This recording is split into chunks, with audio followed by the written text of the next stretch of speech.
Hola, ¿qué tal mis queridos hermanos y amigos? Bienvenidos todos una vez más a un nuevo video en este su canal Mensajero Gabriel.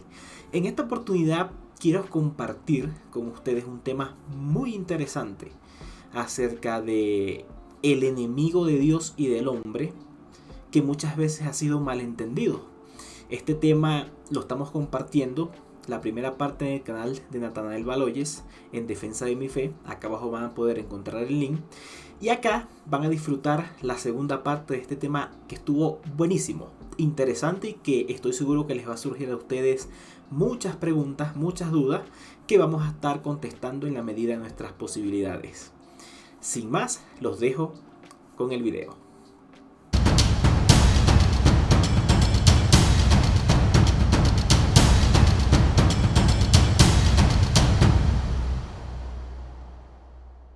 Esto me recuerda al no moriréis, sino que seréis como Dios. Porque fíjense el pensamiento de Nabucodonosor, ¿no? O sea, aquí él no le da ningún mérito a nadie. Él es Dios.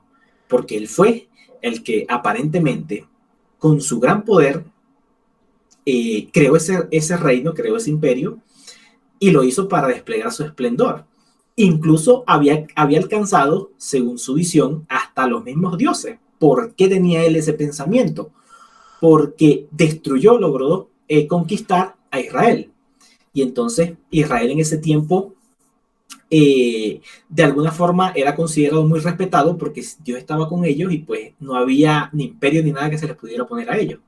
Y al lograr esto, aparentemente hasta derrotó al mismo Dios. Y pregunto, ¿no está Nabucodonosor reflejando el mismo comportamiento que Adán y Eva en el Edén? Si la tentación viene de nuestros propios deseos, ¿cuál era? Pregúntese usted, ¿cuál era el deseo de Nabucodonosor? No era un deseo de él, no eran unas ganas de él de superar incluso a Dios. Vamos a verlo. En este mismo cuarto intento vamos a meter aquí un pasaje interesante, muy utilizado para inventarse a el enemigo o el adversario de Dios, que es Satanás. Y lo pintan como un ángel de luz que aparentemente vivió en sabiduría, en plenitud y era bueno en gran manera, y que se corrompió a sí mismo y entonces como consecuencia de eso se convirtió en el adversario. Y uno de los capítulos que utilizan para argumentar esto es Isaías 14, que dice: ¿Cómo has caído del cielo, oh estrella luciente? Me gusta cómo lo traduce la nueva traducción viviente. Hay otros que traducen Lucifer, Lucero, etcétera. Hijo de la mañana, has sido arrojado a la tierra, tú que destruyes a las naciones del mundo, pues te decías a ti mismo: subiré al cielo para poner mi trono por encima de las estrellas de Dios. Voy a presidir en el monte de los dioses, muy lejos en el norte. Escalaré hasta los cielos más altos y seré como el Altísimo. No era, ahora yo pregunto aquí, ¿no era natural este pensamiento al haber Nabucodonosor aplastado a Israel? Siendo Israel gobernada por Dios, quien los guiaba era Dios y quien los protegía era Dios. No era natural este pensamiento en Nabucodonosor haber derrotado a Israel, porque derrotar a Israel implica de forma indirecta haber derrotado a Dios, aparentemente. Entonces, yo quiero que ustedes, aparte de esto, fíjate, analicemos esto porque vamos a ver en el contexto y el posttexto a esto y vamos a ver a quién se refiere. Si estamos hablando de un ángel o estamos hablando de qué. En el contexto, fíjense lo que dice. Versículos 7 y 8. Sin embargo, finalmente la tierra está en reposo y tranquila. Ahora puede volver a cantar. Hasta los árboles del bosque, los cipres y los cedros del Líbano cantan esta alegre canción. Dado que te talaron, nadie vendrá para talarnos a nosotros. Pregunto, ¿no decía en el sueño que tuvo Nabucodonosor que iba a ser talado por el mensajero que lo visitó en el sueño? Número uno, ¿de quién está hablando acá entonces? Entonces aquí otra vez el hermano buscando excusas para inventarse un ser angelical que ya vamos para allá. Postexto, ¿es este el que destruyó el mundo y lo convirtió en una tierra baldía? ¿Es este el rey que demolía las grandes ciudades del mundo y no tenía compasión de sus prisioneros? Esto dice el Señor de los ejércitos celestiales. Yo mismo me he levantado contra Babilonia, destruiré a sus hijos y a los hijos de sus hijos, dice el Señor. Entonces aquí como que se nos aclara el panorama. De hecho, en los primeros versículos, usted puede constatar en su Biblia, y al final, en todo momento se está hablando era de Babilonia, y ese era el deseo que tenía Nabucodonosor en su corazón. E incluso, les pregunto, ¿se cumplió o no la profecía del Señor? Sus descendientes no se levantaron más malvados, el sobrino que creo que fue el que gobernó posteriormente, no cavaron ellos su propia tumba por sus propias acciones, por sus deseos pecaminosos. No nació la tentación de ellos mismos en elegirse incluso Dios. No se burló ese sobrinito querido de Nabucodonosor cuando puso el arca del pacto allí burlándose en medio de la fiesta. Él mismo se cavó su tumba por sus malas acciones, por sus propios deseos. Entonces, ¿y ahora qué otra cosa te vas a inventar, ser humano? Incluso muchos que alegan que Lucifer y Satanás eran un ángel de luz, desprecian totalmente a Cristo mismo. Cristo, que siendo él Dios, conocía perfectamente a los dos, digamos, a los dos adversarios, vamos a llamarlo así. Conocía a su Padre, que era amor en esencia, que lo vino a conocer, a dar a conocer al mundo, pero también conocía a Satanás. Cristo no lo definió como homicida y mentiroso desde el principio. ¿No es esta la esencia de Satanás? ¿Cómo tú me vienes a inventar un cuento de hada a decirme que él era muy bueno? Que él era bonito, bueno, que hacía las cosas que al Señor le agradaban. Cuando el mismo Cristo, quien lo conoce de primera mano, dice que nunca fue nada de eso, que fue homicida y mentiroso del principio. Esa es su esencia y punto.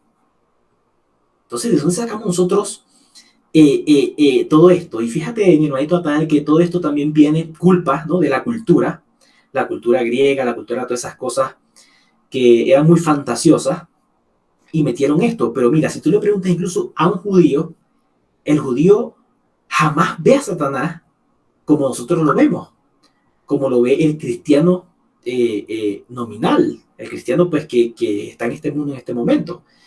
Ni siquiera ellos lo ven así. Entonces, ¿por qué nosotros estamos afanados a inventarnos estas cosas cuando incluso en el propio capítulo se responde automáticamente que está hablando de Nabucodonosor, que está hablando de Babilonia? ¿Por qué queremos meterle la fantasía, ¿no?, a la cosa? Entonces, vamos ahí. El quinto intento de golpe de Estado. Ahora sí vámonos a lo sabroso, al Nuevo Testamento, ¿no? El quinto intento de golpe de Estado. Yo quiero que observemos bien, ¿no? Porque hasta ahora hemos visto al hombre ejercerse o erigirse como Dios y tomar sus propias acciones y decisiones. Y lo triste del caso es que esas decisiones, esas acciones lo llevan a situaciones tristes, a situaciones desagradables, terribles. Y teniendo esto en cuenta, ¿no?, todo lo que hemos visto, estas actitudes del hombre, yo quiero que ustedes presten suma atención contra quienes nos advierte la Biblia constantemente, es una constante, contra quien nos advierte los apóstoles y Jesús mismo. Yo quiero que veamos esto. Y tenga presente el versiculito, ¿no? La tentación viene de nuestros propios deseos, los cuales nos seducen y nos arrastran. Segunda de Corintios 11:13. Estos individuos son falsos apóstoles. Son obreros engañosos que se disfrazan de apóstoles de Cristo. Pablo, ¿contra quién está haciendo advertencia? ¿Está haciendo advertencia contra Satanás o contra las personas? Gálatas 2:4. Incluso esa cuestión surgió solo a causa de unos supuestos creyentes, en realidad falsos, que se habían infiltrado entre nosotros, se metieron en secreto para espiarnos y privarnos de la libertad que tenemos en Cristo Jesús, pues querían esclavizarnos y obligarnos a seguir los reglamentos judíos. ¿Quiénes eran estas figuras, estos supuestos creyentes? ¿No eran personas? Te pregunto, tú que me ves. ¿No eran personas? ¿A quién está culpando Pablo? ¿A Satanás? o a las personas. Hechos 20:29. Sé que después de mi salida vendrán en medio de ustedes falsos maestros que como lobos rapaces no perdonarán al rebaño. Falsos maestros. Aquí los maestros no son personas. Los fariseos no se consideraban maestros. Interesante. Segunda de Pedro 2:1. En Israel también hubo falsos profetas, personas, tal como habrá falsos maestros, personas, entre ustedes. Ellos les enseñarán con astucia, como la serpiente, herejías destructivas y hasta negarán al Señor. ¿Quién los compró? Esto provocará su propia destrucción repentina. Perdón, ya va. ¿A quiénes compró el Señor? ¿A los falsos profetas y eso que enseñan? Sí, el Señor los compró a todos con su sangre. No hace acepción de personas. Y esta es una de las partes interesantes porque muchas personas dicen, pero bueno, ¿cuál es el chiste de que todos vamos a ser salvos al final? Si, Dios mío, ¿dónde está mi valor en mis acciones para yo ganarme el cielo? No tiene sentido. Mi hermanito, Cristo aquí lo dice de manera clara. Los compró. Eso es como que yo voy a una tienda, no sé, me compro 10 artículos, pago los 10 artículos y el vendedor entonces me da un solo artículo. Y me pregunta, ¿para qué vas a usar los 10 artículos? Aquí tienes uno. No, pero si yo compré los 10, yo arreglaba mis 10. Y Cristo, su sangre es tan valiosa que Él compró a toda la humanidad para sí mismo. Aquí lo dice claramente, hablando de estos falsos maestros que el mismo Cristo con su sacrificio los compró. Y esto es lo que nosotros no teníamos que entender. Y aquí vuelve y estamos hablando de hombres nuevamente. Y aquí viene lo sabroso. ¿Qué es lo sabroso? Primera de Timoteo 4:1-2. Lea bien conmigo, mi hermano. Ahora bien, el Espíritu Santo nos dice claramente que en los últimos tiempos algunos se apartarán de la fe verdadera. Note aquí esto, seguirán espíritus engañosos y enseñanzas que provienen de demonios. Ahora es curioso, porque fíjate este cambio. Estas personas, ¿cómo? ¿Cómo? Le está llamando personas a los espíritus engañosos y a los demonios. Porque si a mí el castellano no me falla, pues aquí está haciendo referencia al sujeto que mencioné anteriormente. Estas personas son hipócritas y mentirosas y tienen muerta la conciencia. Entonces, me está hablando de personas como demonios y espíritus engañosos. Pero luego esto no es Satanás. Interesante para que reflexionemos. Y yo los invito a que ustedes lean mucho, por ejemplo, la primera de Pedro, segunda de Pedro. Van a notar mucho este tipo de comportamiento, ¿no? Que a veces están hablando de espíritus y ángeles y de repente personas. Y después espíritus y ángeles nuevamente. Y después personas. Y parece una mezcolanza como hasta absurda.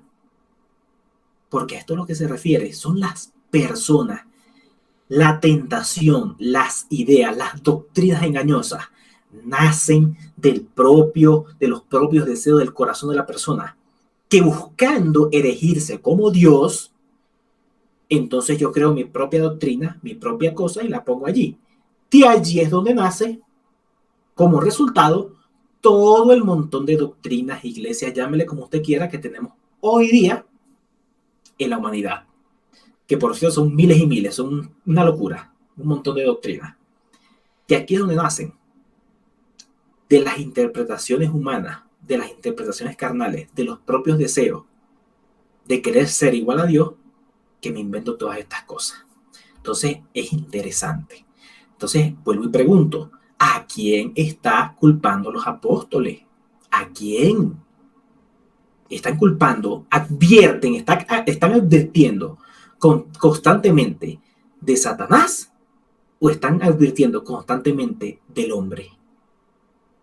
Porque a la luz de todo esto, yo enseguida me empiezo a preguntar, ahora como que tiene sentido cuando Cristo llamó a Satanás a Pedro. No lo llamó como si Satanás se hubiera poseído, lo llamó en primera persona, Satanás. ¿Y por qué lo llamó así? Porque su pensamiento, lea esto, sus propios deseos, aparentemente buenos, porque estaba buscando salvar a su maestro de la hora que le venía. Sus propios deseos parecían ser buenos ante los ojos de cualquier persona que lo ve. Cónchale, Pedro estaba buscando proteger a Cristo. Pero Cristo le dijo, apártate de mí, Satanás, porque piensas como quienes, como hombre. Tus pensamientos son pensamientos de hombre y no piensas como Dios. Porque la voluntad de Dios es que eso pasara. Y por eso Cristo los reprende. Y me hago la misma pregunta.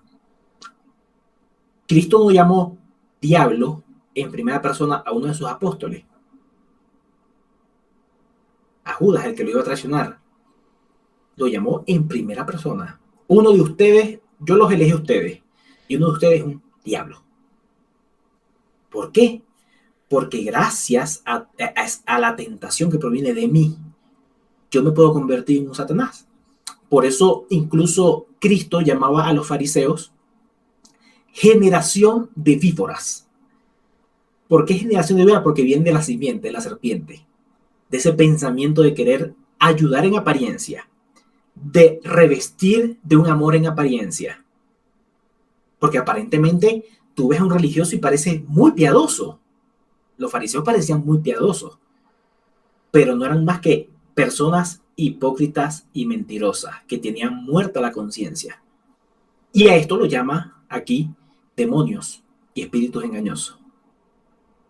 Interesante, porque si yo mezclo esto con otros espíritus engañosos que se mencionan en el Viejo Testamento, ya puedo hacerme una idea de que Dios no es responsable de muchas cosas, sino que es el hombre en su actuar que es culpable de muchas cosas. Interesante para reflexionar. Entonces es interesante a qué se está refiriendo como demonio. Los dejo a ustedes para que piensen, indaguen, lean y se van a dar cuenta que este tipo de estructura en el escrito lo van a ver muchas veces de los apóstoles, refiriéndose a personas como ángeles o a personas como demonios o a personas como espíritus engañosos. Ahora aquí viene el golpe de estado que sí nos interesa, porque aquí falló ese golpe de estado, porque aquí sí salimos victoriosos. Marcos 1:13. Cierto día Jesús llegó en Nazaret de Galilea y Juan lo bautizó en el río Jordán. Cuando Jesús salió del agua, vio que el cielo se abría y el Espíritu Santo descendía sobre él como una paloma. Y una voz dijo desde el cielo, tú eres mi hijo muy amado y me das gran gozo. Luego el Espíritu lo impulsó a ir al desierto donde Jesús fue tentado por Satanás. Durante 40 días estaba a la intemperie entre los animales salvajes y los ángeles lo cuidaban. A la luz de todo esto, ¿no?, que hemos venido estudiando, a mí me surgió al leer esto la siguiente pregunta, que obviamente viene de cajón y es interesante. No sé si ya ustedes se la están haciendo, pero yo me la hago. 1. ¿No fue esto un escenario planificado? Porque aquí dice, luego el Espíritu lo impulsó a ir al desierto, es decir, el Espíritu lo llevó al escenario donde él iba a derrotar contundentemente a este señor que está acá, a la carne, a la tentación que viene de nuestros propios deseos.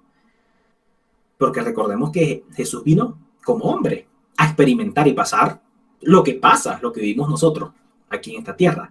Y no solamente vino a eso, vino a derrotar, a vencer. Ahora yo me hago esta pregunta aquí. Y con esta pregunta quizás muchos se van a cuestionar, otros me van a tirar piedras, etcétera, etcétera. Yo me pregunto, ¿Satanás tentó a Jesús o los propios deseos de la carne tentaron a Jesús? Y yo me hago esta pregunta porque de alguna u otra forma Jesús sabía por lo que iba a pasar. De hecho, hay un momento que él está angustiado y le pide al Padre, sudando sangre, si es posible pasar la copa que le sobrevenía. O sea, como que, Dios mío, si es posible saltarla, no me hagas pasar por esto. Más no se haga mi voluntad, sino la tuya.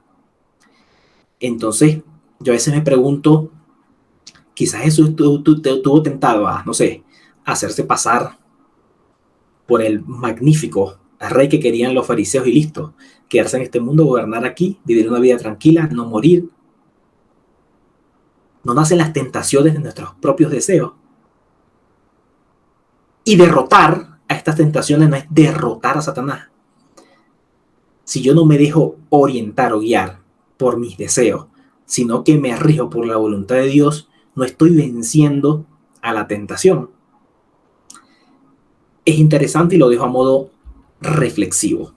Lo cierto de todo, más allá de toda esto que hemos estado viendo acá, es que Jesús salió vencedor de ese encuentro. Definitivamente Jesús salió con la victoria definitiva sobre el tentador, el acusador, sobre Satanás. Entonces, hasta aquí es la presentación. Obviamente yo estoy segurísimo que van a surgir preguntas. Y la pregunta más inmediata es, ¿quién es entonces Satanás? ¿Será como nos ha vendido la religión, como nos metió la iglesia desde el principio, después de la muerte de Jesús? ¿Será ese el adversario? Que ni siquiera los mismos judíos, de hecho, ni lo ven así. No lo ven como adversario, lo ven como mensajero, como está allí haciendo la voluntad de Dios. Y entonces la primera pregunta que surge es eso, ¿quién es este individuo? Y surgirán quizás otras preguntas más que yo sé que quizás se están haciendo, referencias a la Biblia, que obviamente vamos a ir contestando. Pueden dejarla aquí en los comentarios. En el siguiente video quizás vamos a responder a esa situación. Pero lo cierto es que no quiero, de alguna forma, llevar a ustedes a pensar, ¿no?, que esto es así o que esto es lo otro. Yo quiero, el propósito de esto y de la serie que voy a hacer con el hermano Natanael es que ustedes reflexionen y piensen un momento en el actuar del ser humano, porque es él que se ha buscado su propia desgracia. El enemigo del hombre es el mismo hombre, su yo, su ego. Eso es lo que ha llevado guerra, destrucción a este mundo. Y no achacarle la culpa a externos, de mi estupidez, de mi cobardía, de mis decisiones. Eso es muy sabroso, echarle la culpa a agentes externos y no asumir mi propia culpa. Entonces, esta es la reflexión que yo les quería traer hoy. Espero sea de su agrado. No busco con esto convencer a nadie, como yo siempre lo digo. Quien convence es el Espíritu Santo, no yo. Amén. Si yo lo que digo aquí, usted lo toma como un amén, como verdad, no proviene porque yo lo estoy convenciendo. Eso es mentira. Nadie puede convencer a nadie de nada. Quien convence es el Espíritu. Y a medida que vayamos estudiando esto y vayamos entonces desenmascarando a Satanás como lo que realmente es, vamos a ir entendiendo muchas cosas y muchas incluso situaciones que le atribuyen al mismo Dios en el Antiguo Testamento, cuando es el cobarde, el miserable ser humano que hace las cosas y le buscamos achacar las cosas o a Dios o a Satanás, siendo incluso que a la luz de la Escritura, y usted puede leer y no va a encontrar un solo capítulo en la Biblia donde usted vea a Satanás actuar por su propia cuenta.